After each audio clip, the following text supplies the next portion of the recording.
ಉಡುಪಿಯಲ್ಲಿ ಸುದ್ದಿಗಾರರ ಜತೆಗೆ ಮಾತನಾಡಿದ ಶ್ರೀರಾಮ ಮಂದಿರ ವಿಶ್ವಸ್ಥ ಮಂಡಳಿ ಟ್ರಸ್ಟ್ನ ಸದಸ್ಯ ಪೇಜಾವರ ಶ್ರೀ ವಿಶ್ವಪ್ರಸನ್ನ ತೀರ್ಥ ಸ್ವಾಮೀಜಿಯವರು ಅಯೋಧ್ಯೆಯ ರಾಮಮಂದಿರದಲ್ಲಿ ನಡೆದಿದೆ ಎನ್ನಲಾದ ಅವ್ಯವಹಾರ ಆರೋಪದ ಕುರಿತು ಪ್ರಶ್ನೆಗಳಿಗೆ ಉತ್ತರಿಸಿದರು. ಜುಲೈ 11ರಂದು ಟ್ರಸ್ಟ್ನ ಸಭೆ ಇದೆ. ಅಲ್ಲಿ ಈ ವಿಚಾರ ಚರ್ಚೆಗೆ ಬರಲಿದೆ.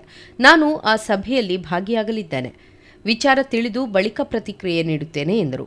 ಅವರಿವರು ಕೇಳಿದ ಸುದ್ದಿಯನ್ನು ಕೇಳಿಕೊಂಡು ಏನೂ ವಿಚಾರ ಮುಂದಿಡ್ಲಿಕ್ಕೆ ಬರೋದಿಲ್ಲ. ನಾಡಿದ್ದು 11ನೇ ತಾರೀಕು ಟ್ರಸ್ಟ್ನ ಮೀಟಿಂಗ್ ಇದೆ.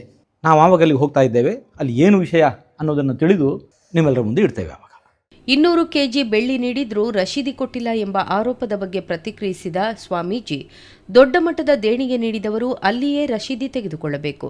ದೇಣಿಗೆ ನೀಡುವವರು ಮತ್ತು ಪಡೆದವರು ಇಬ್ಬರಿಗೂ ಜವಾಬ್ದಾರಿ ಇದೆ. ದೇಣಿಗೆ ತೆಗೆದುಕೊಂಡವರಿಗೆ ದೊಡ್ಡ ಜವಾಬ್ದಾರಿ ಇರುತ್ತದೆ. ರಶೀದಿ ಕೊಟ್ಟಿಲ್ಲವಾದರೆ ಅದು ದೊಡ್ಡ ತಪ್ಪು. ಕೇವಲ ಬಾಯಿ ಮಾತಿನ ಹೇಳಿಕೆಗಳು ಉಳಿಯಬಾರದು. ಅವರು ಆರೋಪ ಮಾಡಿದರೆ ವಾಸ್ತವ ಇರಬಹುದು ಎಂದರು. ಕೊಟ್ಟವರು ಯಾವತ್ತೂ ಕೂಡ ಅದು ಕೂಡ ಇಷ್ಟು ದೊಡ್ಡ ದೊಡ್ಡ ಅಮೌಂಟ್ ಇರುವಾಗ ಒಂದು ನಮ್ಮ ನಿಲುವೇನು ಅಂತ ಹೇಳಿದರೆ ಯಾರೇ ಆಗಲಿ ಅಲ್ಲಿಯೇ ರಿಸೀಟ್ ತಗೊಳ್ಬೇಕು. ನೇರವಾಗಿ ಸುತ್ತುಗಳನ್ನು ನೀಡೋದು, ರಿಸೀಟ್ ತಗೊಳ್ಳೋದು ಇಬ್ಬರ ಜವಾಬ್ದಾರಿ ಕೂಡ ಇದೆ. ಕೊಡುವವರದು ಜವಾಬ್ದಾರಿ ಇದೆ, ತೆಗೆದುಕೊಳ್ಳುವವರು ದೊಡ್ಡ ಜವಾಬ್ದಾರಿ ಇದೆ. ಅದು ಕೊಟ್ಟಿಲ್ಲ ಅಂತಂದರೆ ಮಾತ್ರ ದೊಡ್ಡ ತಪ್ಪಾಗ್ತಾ ಇದೆ. ರಿಸಿಪ್ಟ್ ಕೊಟ್ಟಿದ್ದರೆ ಅವು ಕೊಟ್ಟದ್ದು ಹೌದು ಅಂತ ಆಗುತ್ತೆ. ಇಲ್ಲದ್ರೆ ಈಗ ಬರೀ ಬಾಯಿ ಮಾತಿನ ಹೇಳಿಕೆಗಳಾಗ್ತವೆ. ವಾಸ್ತವವೂ ಇದ್ದಿರಬಹುದು, ಯಾಕಂದರೆ ಅವರಷ್ಟು ಮಂದಿ ಹೇಳ್ತಾ ಇದ್ದಾರೆ ಅಂತಂದರೆ. ಆದರೆ ಇಲ್ಲಿ ಕೂಡ ಇಷ್ಟು ವ್ಯವಸ್ಥೆ ಇದ್ದಾಗ ಕೊಡಲಿಲ್ಲ ಅನ್ನೋದು ಕೂಡ ನಂಬಲಿಕ್ಕೆ ಆಗೋದಿಲ್ಲ. ಪ್ರಕರಣದ ತನಿಖೆಯನ್ನು ಎಸ್ಐಟಿ ನಡೆಸುತ್ತಿರುವುದು ಸ್ವಾಗತಾರ್ಹ. ತಪ್ಪಿದ್ದಲ್ಲಿ ಅದರ ವಿಮರ್ಶೆ ನಡೆಯಲೇಬೇಕು.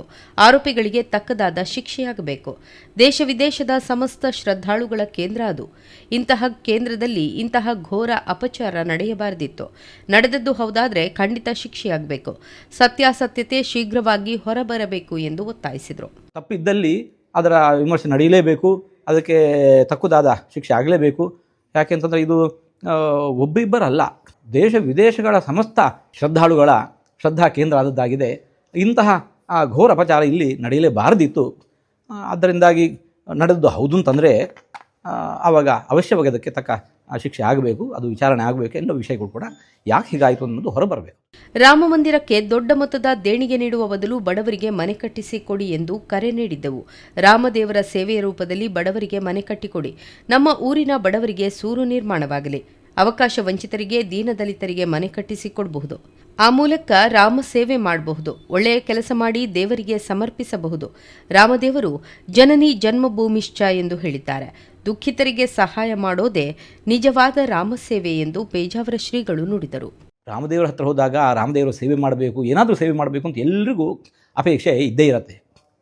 ಏನು ಮಾಡಬೇಕು, ಏನು ಹುಂಡಿಯಲ್ಲಿ ಕಾಣಿಕೆ ಹಾಕಿ ಬರೋದು ಮಾಡಿ, ಬೇಡ ಅಂತಲ್ಲ. ಅದಕ್ಕಿಂತ ಮುಖ್ಯವಾಗಿ ಆಗಬೇಕಾದದ್ದು ನಮ್ಮ ಊರುಗಳಲ್ಲಿ ಯಾರು ದೀನರಿದ್ದಾರೆ, ದಲಿತರಿದ್ದಾರೆ, ದುಃಖಿತರಿದ್ದಾರೆ, ಅವಕಾಶ ವಂಚಿತರಿದ್ದಾರೆ, ಅವರಿಗೆ ನಮ್ಮಿಂದ ಆದ ಸಹಾಯ ಏನು ಬೇಕಾದ ಮಾಡೋದು. ನಮ್ಮ ದುಡ್ಡಿನದ್ದೇ ಅಂತಲೂ ಹೇಳೋದಿಲ್ಲ ನಾವು.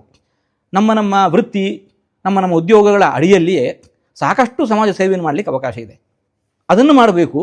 ಇಲ್ಲಿ ಬಂದಾಗ ರಾಮದೇವರ ಮುಂದೆ ದರ್ಶನಕ್ಕೆ ಬಂದಾಗ ದೇವರೇ ನಿನ್ನೆ ಹೆಸರಲ್ಲಿ ನಾನು ಸಮಾಜದಲ್ಲಿ ಇಂಥ ಒಂದು ಒಳ್ಳೆಯ ಕೆಲಸ ಮಾಡಿದೆ.